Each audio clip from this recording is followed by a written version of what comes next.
Ray. What do you want to do tonight? The same thing we do every night, Pinky. Try to take over the world. Chapter 1. How to Tap the Power of Belief. Is there a force, a factor, a power, a science, call it what you will, a something which a few people understand and use to overcome their difficulties and achieve outstanding success? I firmly believe that there is. It is my purpose here to attempt to explain it, so that you may use it if you desire. I realize I have run across something that is workable, but I don't consider it as anything mystical, except in the sense that it is unknown to the majority of people and is little understood by the average person. I am aware that there are forces, powerful forces at work in this country, that would dominate us, substituting a kind of regimentation for the competitive system which has made America great among nations. I believe that we must continue to retain the wealth of spirit of our forefathers. If we don't, we shall find ourselves dominated in everything we do by a mighty few. We'll become serfs in fact, if not in name. I hope this work will help develop individual thinking and doing. Some may call me a crackpot or a screwball. I'm well aware of that.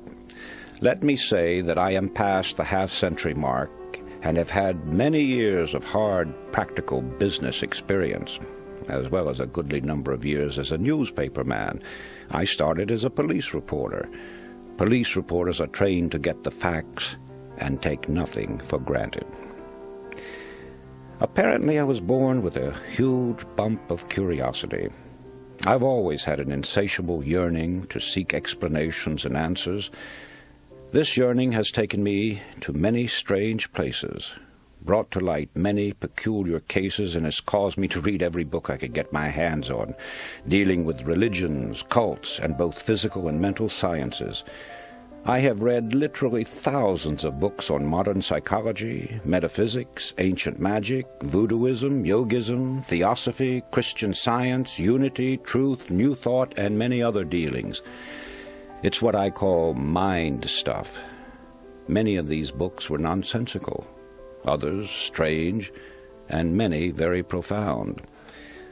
Gradually, I discovered that there is a golden thread that runs through all the teachings and makes them work for those who sincerely accept and apply them.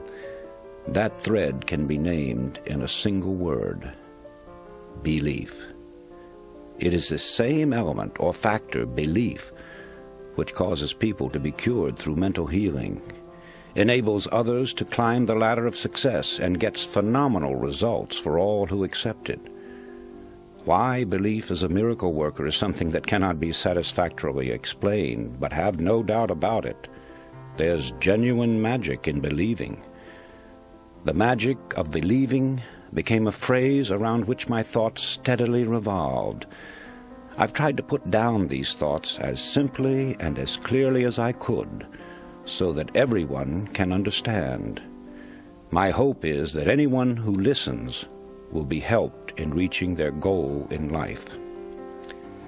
I would like to start by relating a few experiences of my own life, with the hope that by hearing them you will gain a better understanding of the entire science. Early in 1918, I landed in France as a casual soldier, unattached to a regular company. As a result, it was several weeks before my service record, necessary for my pay, caught up with me. During that time, I was without money to buy gum, candy, cigarettes, and the like.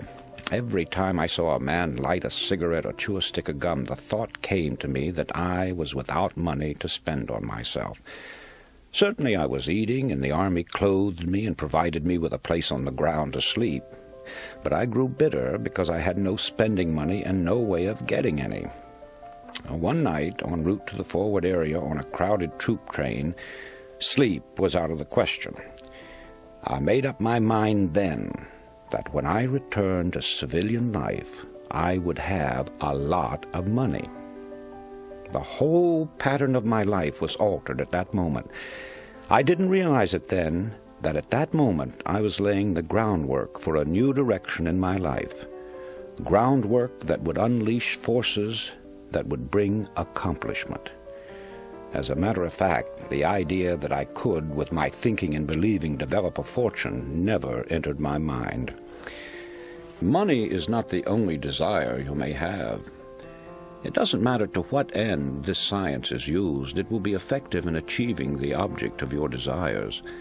And in this connection, let me tell another experience. Some years ago, I decided on a trip to the Orient and sailed on a ship called the Empress of Japan. Something was working for me on that trip. I had no claim to anything but ordinary service. However, I sat at the executive officer's table and was frequently his personal guest in his quarters as well as on inspection trips through the ship. Well, naturally, the treatment I received made a great impression on me, and in Honolulu I often had the thought it would be nice to receive comparable treatment on my journey home on another ship. One afternoon I got the sudden impulse to leave for the mainland. It was about closing time when I arrived at the ticket agency. I was told that a ship was leaving the next day at noon, and I could get the only remaining cabin ticket. I bought it, and the next day, just a few minutes before noon, I started up the gangplank. In an offhand manner, I said to myself, "They treated you as a king on the Empress of Japan. The least you can do here is sit at the captain's table." "Sure, you'll sit at the captain's table." The ship got underway, and as we steamed out of the harbor, word was received from the dining room steward for passengers to appear in the dining room for assignments to tables. About half the assignments had been made when I came before him. He asked me for my ticket, which I placed on the table. He glanced at it, and then to me, saying, "Oh, yes, table A, seat number 5. It was the captain's table, and I was seated directly across from him. Many things happened aboard that ship which pertained to this subject, the most prominent being a party supposed to be in honor of my birthday. Just an idea of the captain's, because my birthday was months off. In laying before you this very workable science, I am aware that the subject has been handled before from many angles. I am also cognizant that many people shy away from anything that smacks of religion, the occult, or the metaphysical. Accordingly, I am presenting it in the language of a businessman who believes that sincere thinking and plain speaking will get any message across to the people. In using this science, which is given to you with the confident knowledge that no matter how you use it, it will get results, I wish to warn you. Never use it for harmful or evil purposes. Since the beginning of man, there have been two great subtle forces in the world, good and evil.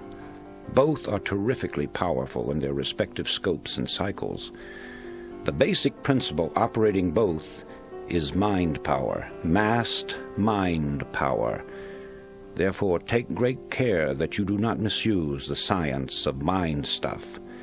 I cannot emphasize this too strongly, for if you employ it for harmful or evil purposes, it will boomerang and destroy you, just as it has others down through the centuries. These are not idle words, but solemn words of warning. Chapter 2. The Power of Thought. Glance around you. If you are in a furnished room, your eyes tell you that you are looking at a number of inanimate objects. That's true so far as visual perception is concerned, but in reality, you are actually looking at thoughts or ideas which have come into materialization through the creative work of some human being. It was a thought first that created the furniture, fashioned the window glass, and gave form to the draperies and coverings. The automobile, the skyscraper, the great planes that sweep the stratosphere, the sewing machine, the tiny pen, 1,001 things, yes, millions of objects. Where did they come from originally? Only one source. From that strange force, thought. As we look further, we realize that these achievements, and in fact all our possessions, came as a result of creative thinking. Thought is the original source of all wealth, all success, all material gain, all great discoveries, inventions, and of all achievements. With that in mind, it becomes easy to understand that a man's thoughts make or break him, and Shakespeare's words become more intelligible. There is nothing either good or bad, but thinking makes it so. Many people feel that success comes with hard work. However, I would like to point out that hard work alone will not bring success. The world is filled with people who have worked hard but have little to show for it. Something more than hard work is necessary. It is creative thinking and firm belief in your ability to execute your ideas. The successful people in history have succeeded through their thinking. Their hands were merely helpers to their brains. Another important point is that one essential to success is that your desire be an all-obsessing one, your thoughts and aims be coordinated, and your energy be concentrated and applied without let-up. It may be riches or fame or position or knowledge that you want, for each person has his own idea of what success means to him. But whatever you consider it to be, you can have it, provided you are willing to make the objective the burning desire of your life. A big order, you say? No, not at all. By using the dynamic force of believing, you can set all your inner forces in motion, and they in turn will help you reach your goal. Now that you have a clearer idea of the part that thought and desire play in your daily lives, the first thing to determine is precisely what you want. Starting in with the general idea that you merely want to be a success, as most people do, is too indefinite. You must have a mental pattern clearly drawn in your mind. Ask yourself, where am I headed? What is my goal? Have I visualized just what I really want? If success is to be measured in terms of wealth, can you fix the amount in figures? If in terms of achievement, can you specify it definitely? I ask these questions, for in their answers are the factors which will determine your whole life from now on. Strange as it may appear, not 1 out of 100 people can answer these questions.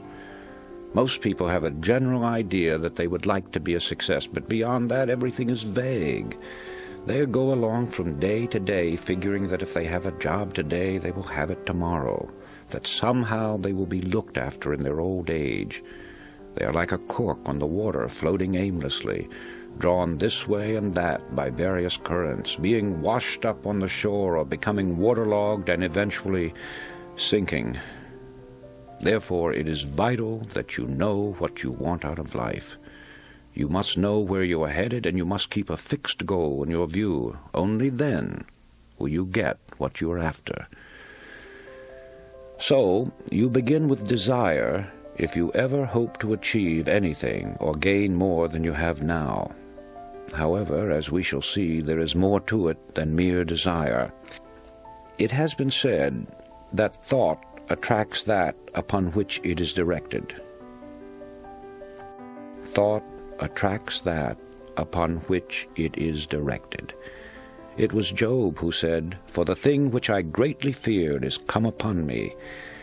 Our fearful thoughts are just as creative or just as magnetic in attracting troubles to us as are the constructive and positive ones in attracting positive results. So no matter what the character of the thought, it does create after its kind. When this sinks into a man's consciousness, he gets some inkling of the awe-inspiring power which is his to use. I cling to the theory that while thoughts do create and exercise control far beyond any limits yet known to man, they create only according to their pitch, intensity, emotional quality, depth of feeling, or vibratory plane.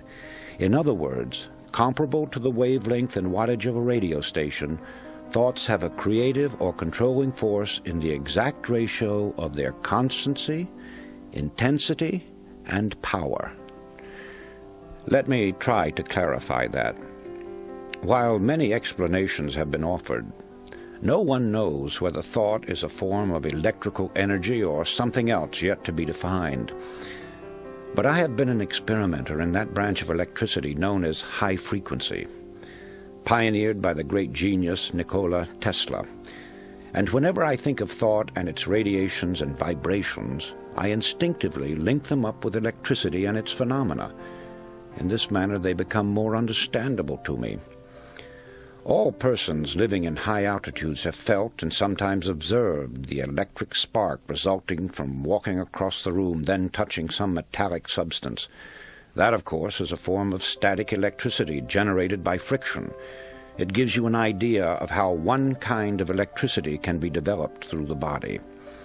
Sigmund Freud, the famous Austrian psychoanalyst, brought the world's attention to the hypothesis that there was a powerful force within us, an unilluminated part of the mind, separate from the conscious mind, constantly at work molding our thoughts, feelings, and actions. Others have called this division of our mental existence the soul. Some call it the superego, the inner power, the superconsciousness, the unconscious, the subconscious, and various other names. It isn't an organ or so-called physical matter such as we know the brain to be. Nevertheless, it is there, and from the beginning of recorded time, man has known that it exists. The ancients often referred to it as the spirit. Paracelsus called it the will. Others have called it the mind, an adjunct to the brain. Some have referred to it as conscience, the creator of the still, small voice within. Still others called it intelligence, and have asserted that it is a part of the supreme intelligence to which we are all linked. No matter what we call it, I prefer the word subconscious. It is recognized as the essence of life, and the limits of its powers are unknown. It never sleeps. It comes to our support in times of great trouble. It warns us of impending danger. Often it aids us in what seems impossible. It guides us in many ways, and when properly employed, performs so-called miracles. Perhaps the most effective method of bringing the subconscious into practical action is through the process of making mental pictures, using the imagination, perfecting an image of the thing or situation as you would have it exist in physical form. This is usually referred to as visualization. However, before this visualization can work, you must really believe. I refer now to deep-seated belief, a firm and positive conviction that goes through every fiber of your being, when you believe it heart and soul, as the saying goes. Now call it a phase of emotion, a spiritual force, a type of electrical vibration, anything you please, but that's the force that brings outstanding results. It sets the law of attraction into operation and enables sustained thought to correlate with its object. This belief changes the tempo of the mind or thought frequency, and like a huge magnet, draws the subconscious forces into play, changing your whole aura and affecting everything about you, and often people and objects at great distances. It brings into your individual sphere of life results that are sometimes startling, often results you never dreamed possible.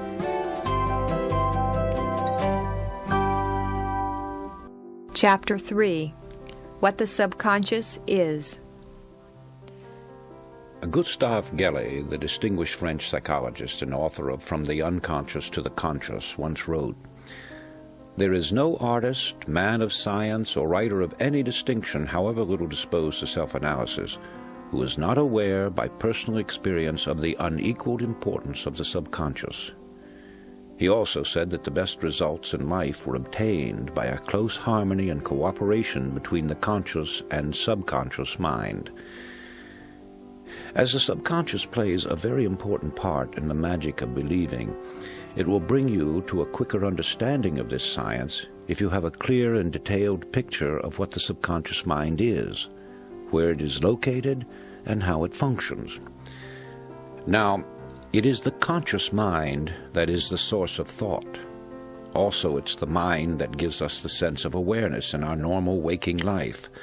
the knowledge that we are ourselves here and now, the recognition and understanding of our environments, the power to rule over our mental faculties, to recall the events of our past life, and to understand our emotions and their significance.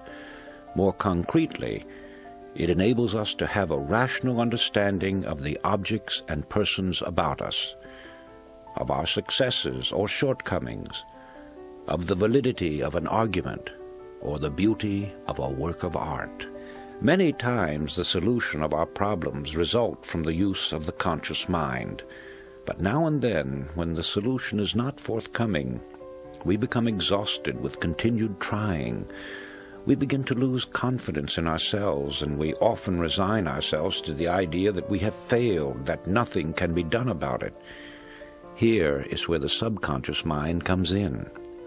It helps us to renew our belief in ourselves. It assists us to overcome our difficulty and to put us on the road to achievement and success. Just as the conscious mind is a source of thought, so the subconscious is the source of power. Also, it is one of the greatest realities in human life. It is rooted in instinct and is aware of the most elemental desires of the individual, yet it is always pressing upward into conscious existence.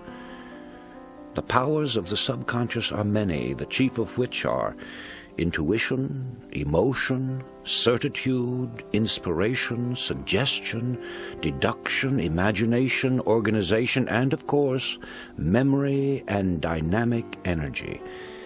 It is a distinct entity.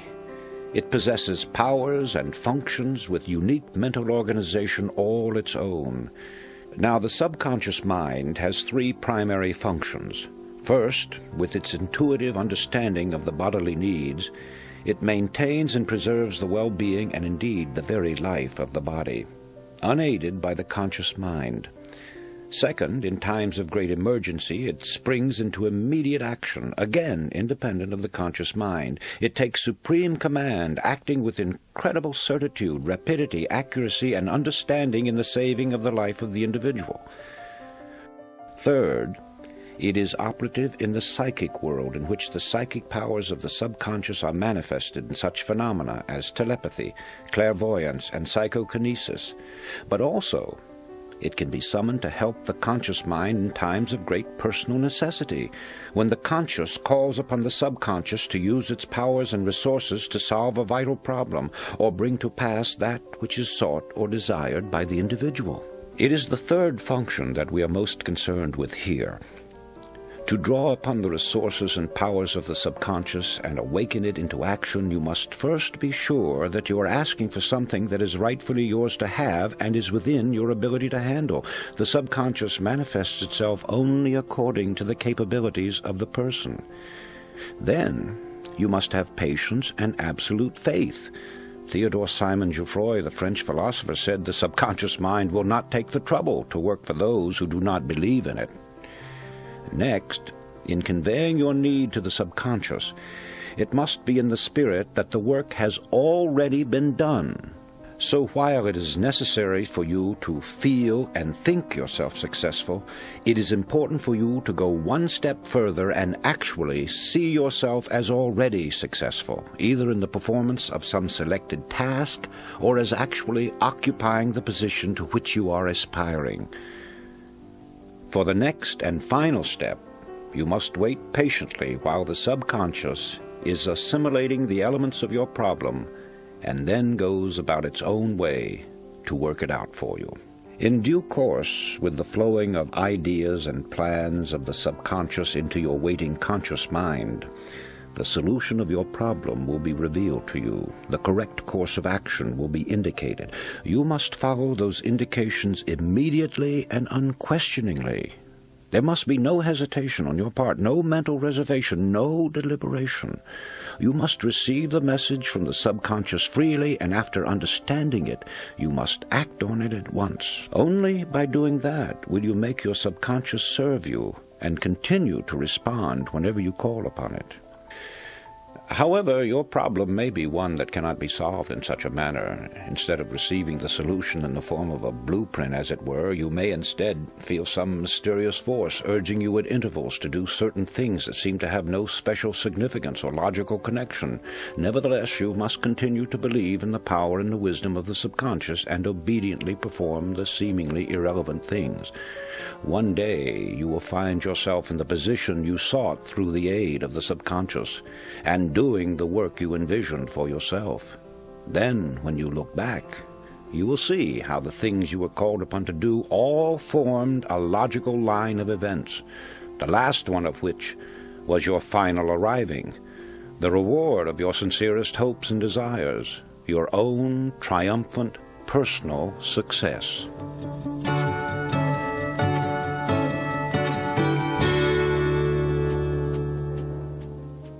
Chapter 4. Suggestion is power.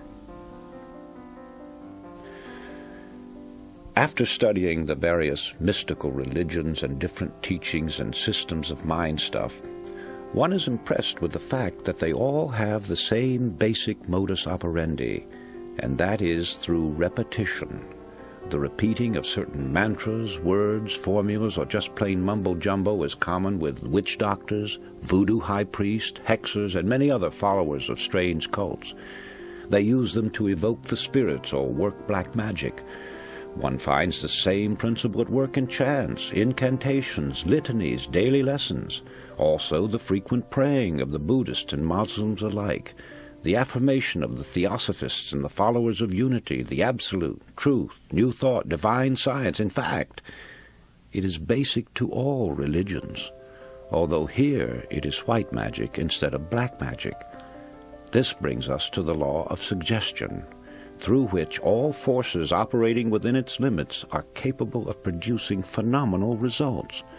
That is, it is the power of suggestion and autosuggestion, your own to yourself, or heterosuggestion coming to you from outside sources, that starts the machinery into operation or causes the subconscious mind to begin its creative work. And right here is where the affirmations and repetitions play their part. It's the repetition of the same chant, the same incantation, the same affirmations that lead to belief.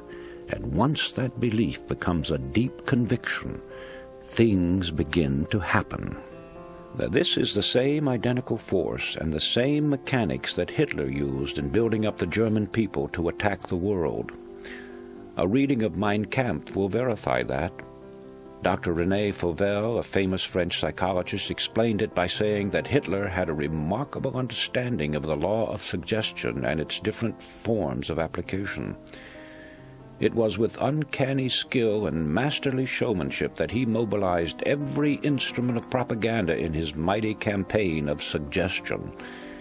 Hitler openly stated that the psychology of suggestion was a terrible weapon in the hands of anyone who knew how to use it.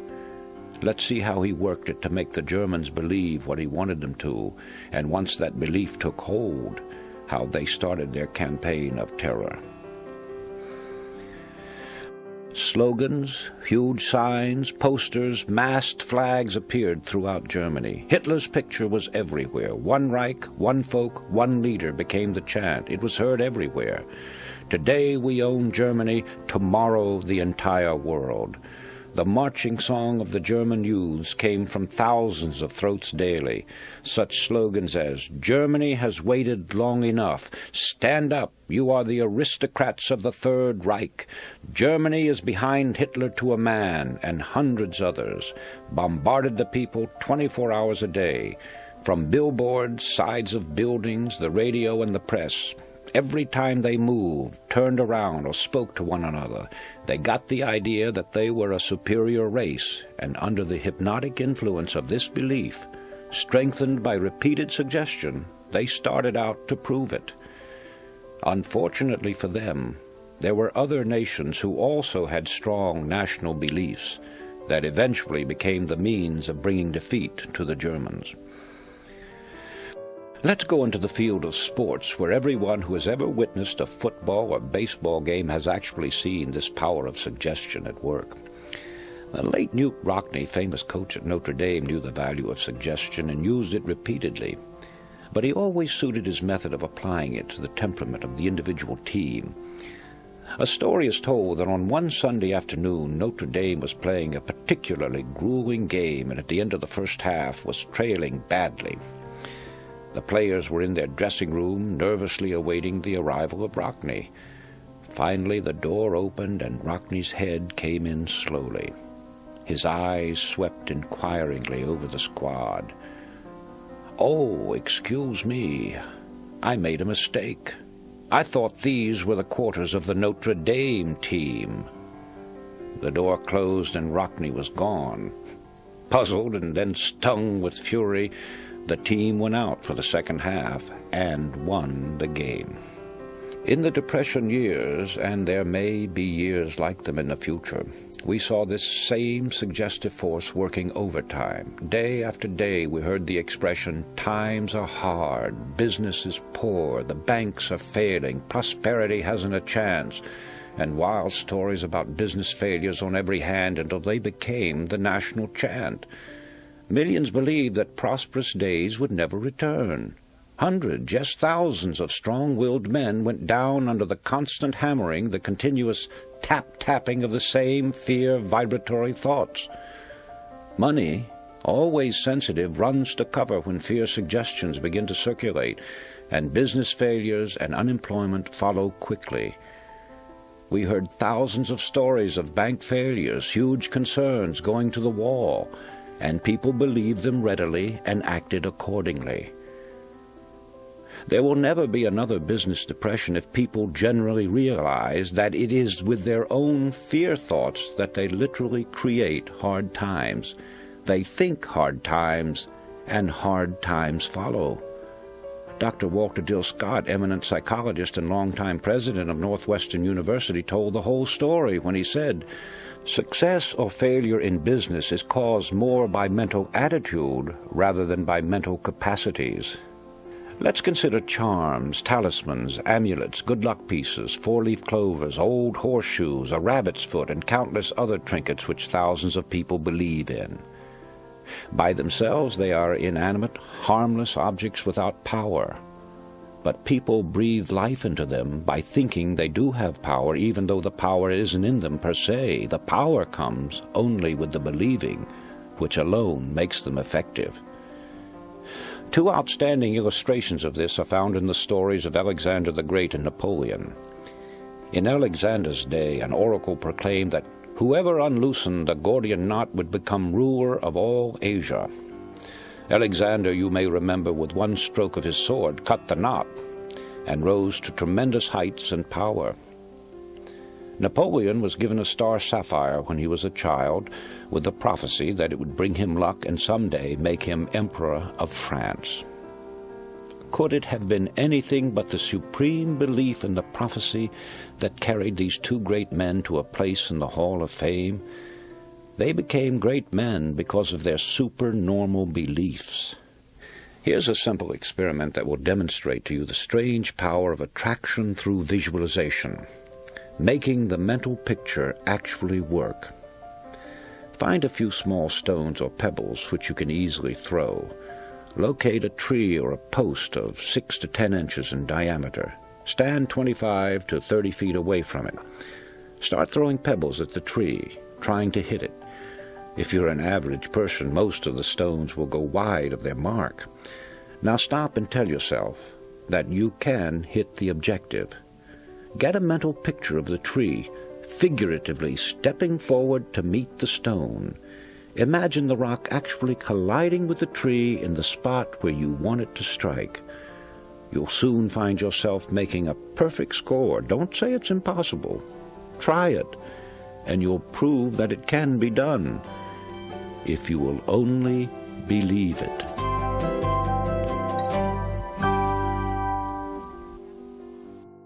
Chapter 5. The Art of Mental Pictures. To become the person that you would like to be, you create a mental picture of your newly conceived self, and if you continue to hold it, the day will come when you are in reality that person. Shakespeare said, Assume the virtue if you have it not. Now let's take this great truth and follow some of its implications. In assuming the virtue, you are assuming via your imagination.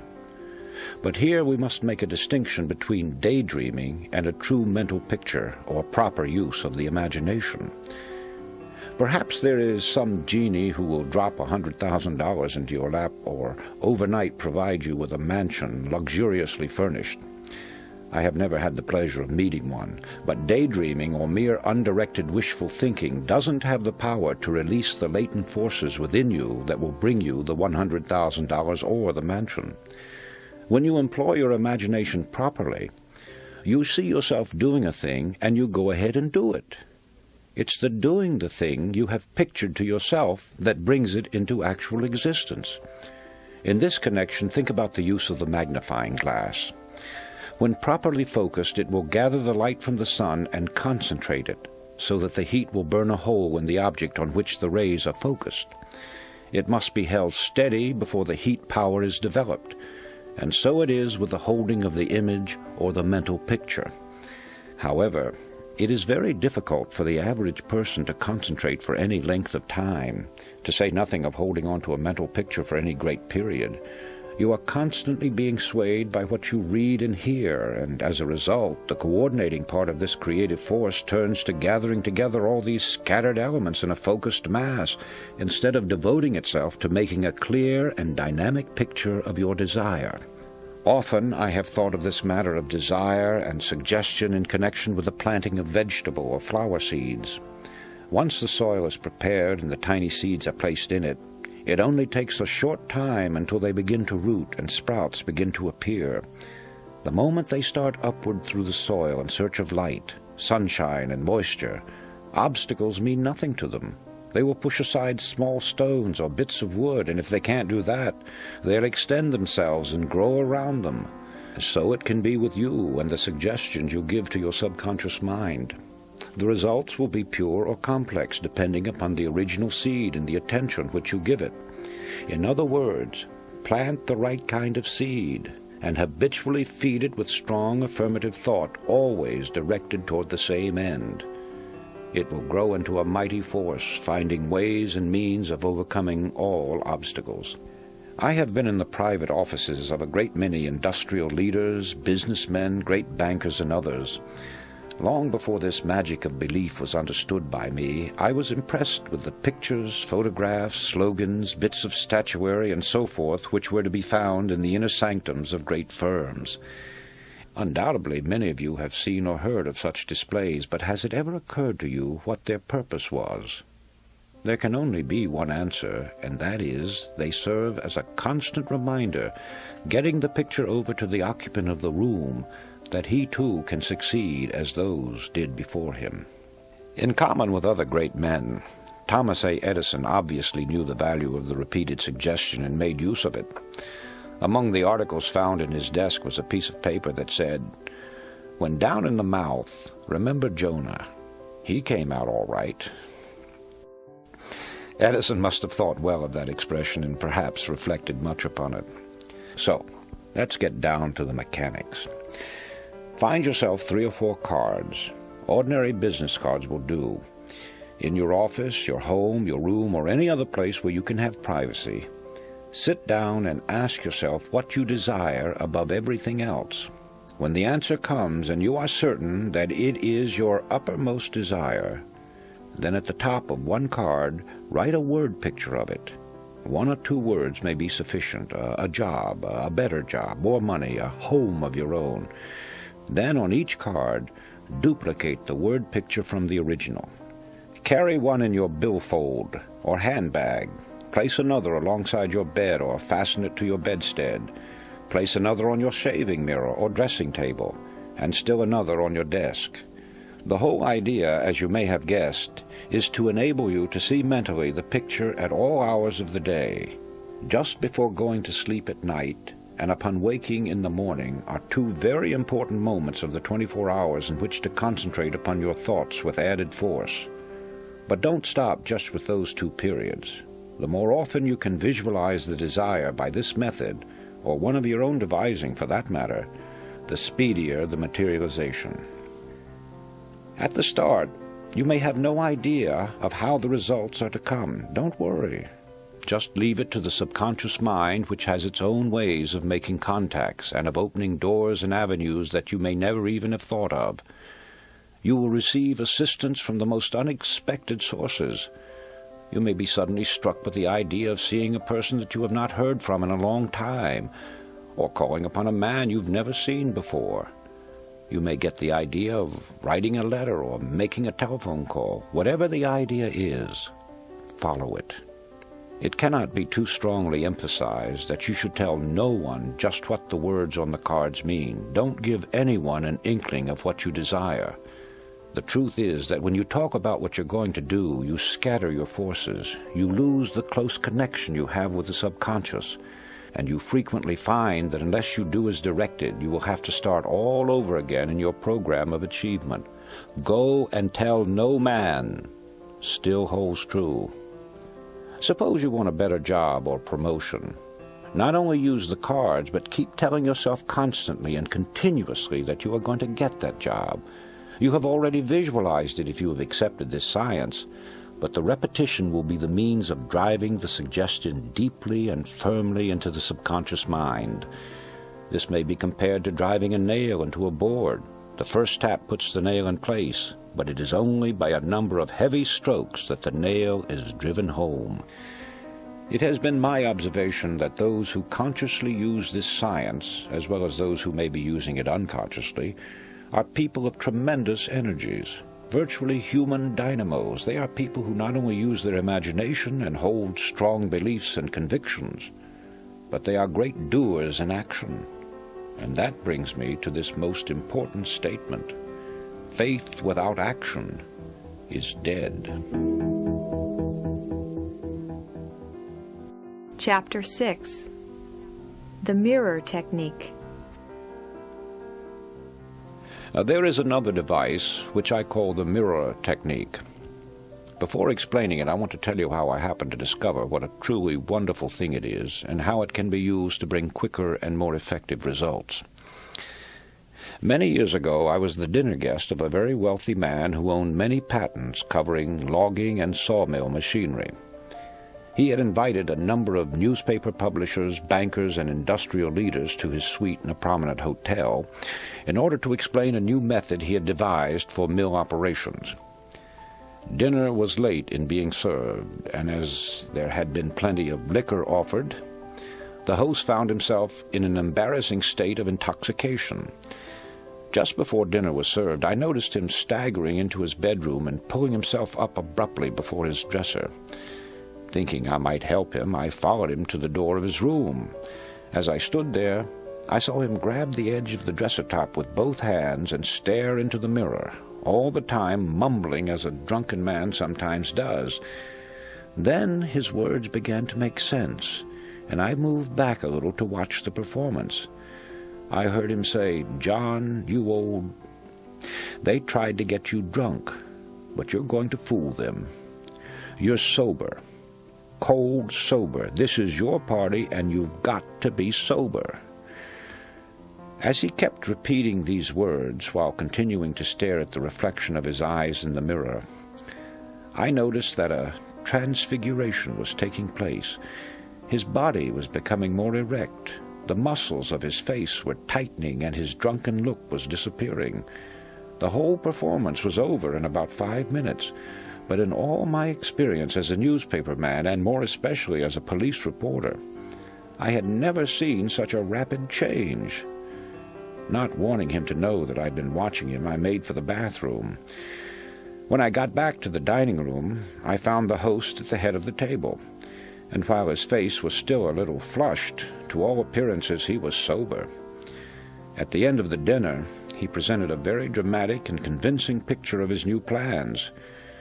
It wasn't until long afterwards, when I got a better understanding of the power of the subconscious mind, that I understood the science involved in transforming the obviously drunken man into a cold, sober host. Many great orators, preachers, actors, and statesmen have used this mirror technique for years.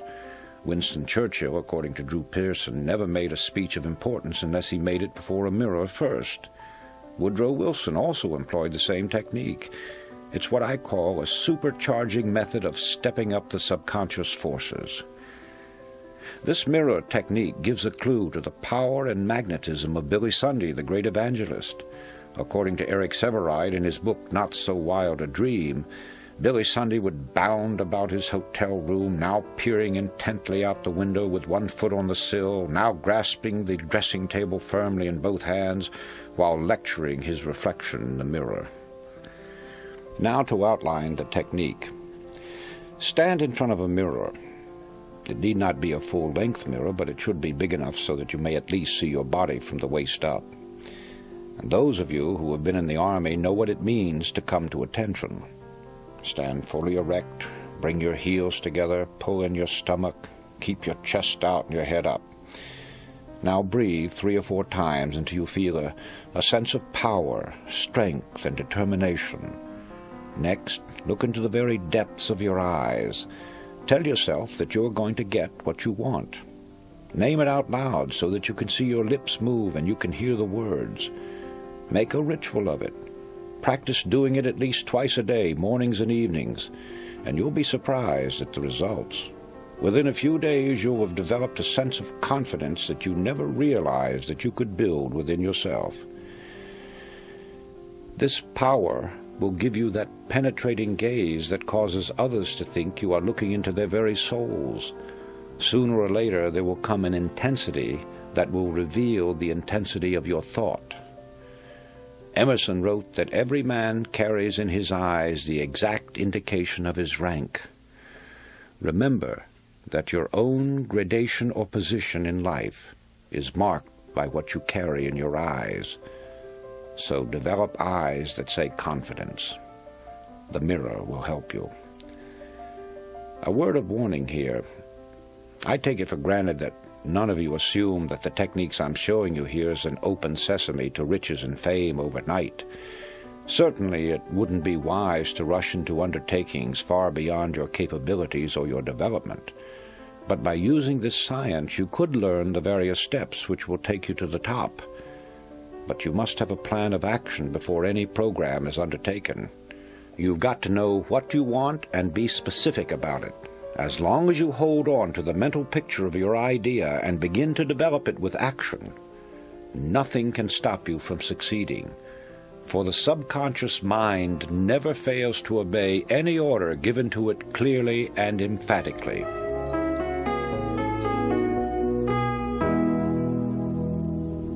Chapter 7. How to project your thoughts. In this section, I want to talk about several points that I think pertain to mind stuff. Call it a potpourri. We seldom realize how much our emotional vibrations affect others and how much we're affected by theirs. An extremely nervous person in a position of authority can put nearly every person associated with him into a nervous state. It's always important to remember that a negative person can raise havoc in an organization or a home. The same amount of damage can be done by a strong negative personality as good can be done by a positive one. When the two are pitted together against one another, the negative frequently becomes the more powerful. To get a better understanding of the effect of these suggestive vibrations, you need only to read your varying feelings when entering different offices or homes. The atmosphere, which is the creation of the people living there, can be instantly detected as being upsetting, disturbing, tranquil, or harmonious. The vibrations set up by others affect us much more than we realize. We take on the characteristics of those with whom we are more or less constantly associated. If you want to remain a positive type, avoid associating too much with anyone who has a negative or pessimistic personality. This brings me to another point. A person who desires riches must go where the riches are. Alone on a desert island, a man would probably have a tough time eking out a living, to say nothing of trying to amass a fortune. So it is in everyday pursuits. Therefore, if you want money, you have to associate yourself with people who have it or who know how to make it. This may sound rather gross, but the truth is that if it's money you're after, you must go where it is and where it is being spent. Also, you must become personally acquainted with those who have the authority to spend it. If you're a salesman selling advertising, and you know the head of the firm is the man with the final say, it's a waste of time trying to convince minor clerks and junior executives. The same holds true if you're trying to sell other commodities, or what is more important, trying to sell yourself. And finally, the right mental attitude.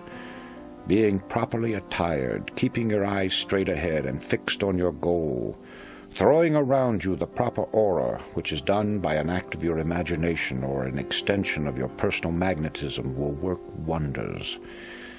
Theos Bernard, in his Penthouse of the Gods, learned this when he was cornered and stoned by a crowd of natives in Tibet. In his book, he says his first reaction was to fight, but the thought was immediately dismissed when he recalled that he had been taught to assume and maintain his aura. Thus he straightened his shoulders, lifted high his head, directed his eyes straight ahead, and moved forward with a firm and rapid stride. Not only did the crowd give way, but others came forward and made a path for him. When man fully comprehends the great power of his mind and earnestly puts it to work, he will have dominion over this earth and everything on it. You yourself have this inner spark, but it must be fanned until the fire is of white-hot intensity, and it must be constantly stoked, which you do by adding fuel. Ideas, ideas, more ideas, and action.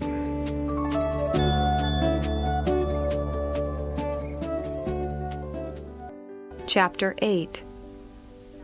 Belief makes things happen. I have tried to make plain how this power through belief can be developed, and to take you up the ladder as far as you wish to go. It is necessary, though, to point out that it is easy to lose one's belief or faith. Thousands have risen to great heights of success only to stumble, roll, or fall to undreamed-of depths. Others, seeking health, have appeared to be more or less miraculously cured, only to find that in later years or even months there is a recurrence of their ailments. There are many weakening factors and influences, all suggestive in nature, which we, in unguarded moments, allow to slip into our subconscious minds. Once these influences begin their destructive work, they can undo all the good accomplished by our constructive forces. So step out in front, head toward the sun, keep facing it, and the dark shadows will not cross your path. I know that it is difficult for the average person who knows nothing of this subject to accept the idea that all is within. But surely the most materialistic person must realize that as far as he himself is concerned, nothing exists on the outside plane unless he has knowledge of it or unless it becomes fixed in his consciousness.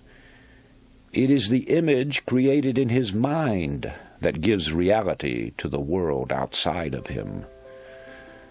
Happiness, sought by many and found by few, therefore is a matter entirely within ourselves. Our environment and the everyday happenings of life have absolutely no effect on our happiness except as we permit mental images of the outside to enter our consciousness. Happiness is wholly independent of position, wealth, or material possessions. It is a state of mind which we ourselves have the power to control, and that control lies with our thinking. Emerson said, "What is the hardest task in the world? To think." Obviously this is so, when one considers that most of us are victims of mass thinking and feed upon suggestions from others. We all know that the law of cause and effect is inviolable. Yet how many of us ever pause to consider its workings? The entire course of a man's life has many times been changed by a single thought, which coming to him in a flash became a mighty power that altered the whole current of human events. History is replete with the stories of strong-minded, resolutely willed individuals who, steadfastly holding to their inner convictions, have been able to inspire their fellow man and in the face of tremendous and determined opposition have literally created out of nothing great businesses, huge empires, and new worlds. They had no monopoly of thought power. You and every man and woman have it. All you have to do is use it. You will then become the person you envisage in your imagination. Know yourself. Know your power. Faithfully use the cards and the mirror techniques, and you will get results far beyond your fondest expectations. Just believe that there is a genuine creative magic in believing, and magic there will be. For belief will supply the power which will enable you to succeed in everything you undertake. Back your belief with a resolute will, and you will become unconquerable.